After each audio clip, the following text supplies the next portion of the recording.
Joining us now, former Republican presidential candidate, retired neurosurgeon. That just sounds so funny to me because I will always think of him first and foremost as an incredible neurosurgeon, Dr. Ben Carson. He endorsed Donald Trump earlier this month, and we are delighted to have you with us. Well, thank you, Lou. It's always good to be on your show. Let's turn to the tone of this this debate, whatever you want to call it, presidential dialogue. I was offended by Paul Ryan trying to play arbiter for the Republican Party. I thought he was insinuating. He was using innuendo. He was being oblique when a man should be straightforward if he's got something to say, in my judgment.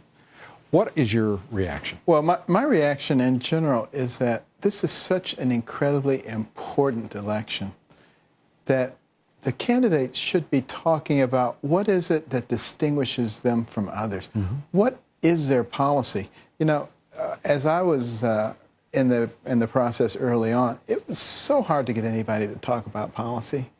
They just wanted to talk about each other. Well, it didn't get any better later, did it?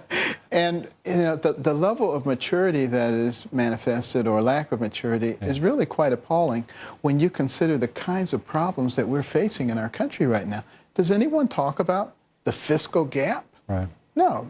Most people have no idea what you're even talking about. In all seriousness, Donald Trump has spent more time talking about $19 trillion than any other candidate outside of one who has since withdrawn from the field.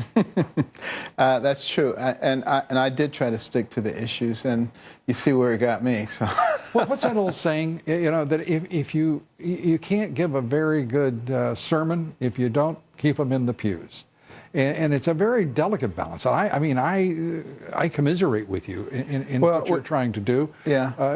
And I find we've reached the Roman Colosseum stage, where Rome is burning and nobody cares. Let's just go to the Colosseum and let's see the gladiators fight and let's see the tigers tear people apart. You know, this is where we are today.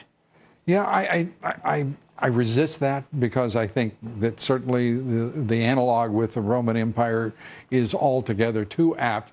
But I also see men like yourself. Donald Trump is the only person in this thing who will be taking a pay cut if he wins. Right. He's now the only person who is not a career politician in the field.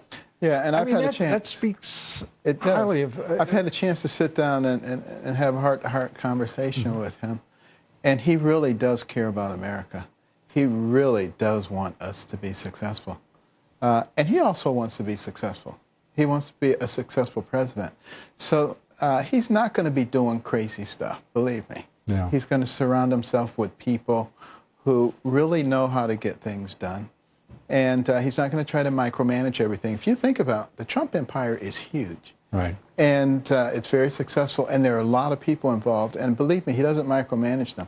And I've had a chance to talk to a lot of his employees and former employees. It's very hard to find anybody who has anything bad to say about him. That tells you a lot. You look at his children and how well they manage. It tells you a lot about a person. His family is a wonderful badge for him. I couldn't agree with you more.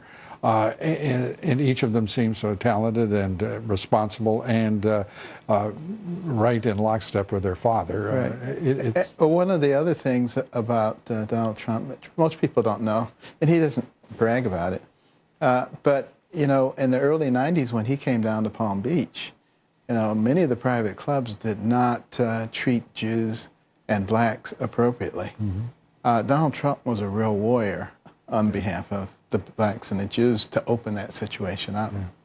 Yeah, he's a fascinating fellow. You got lots of fascinating folks in this race.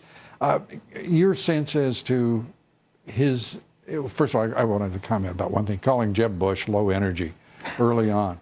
It was an interesting thing to do. It was devastating to Jeb Bush, I'm sure, but it also reminded you of how much energy Donald Trump has. I mean, you guys are working 24/7. Yeah. It's I can tell you, I don't think most people have any concept of what it takes. Yeah.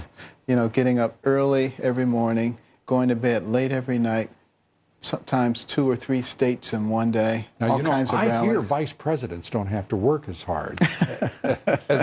Any interest? My interest really is saving America for the next generation. My whole career was about, the children. That's what I'm about now. And I don't require a fancy title or position in order to do that. But, Donald Trump and I have talked about our mutual desire to save this country for the next generation, and we have agreed that we will work together to do that.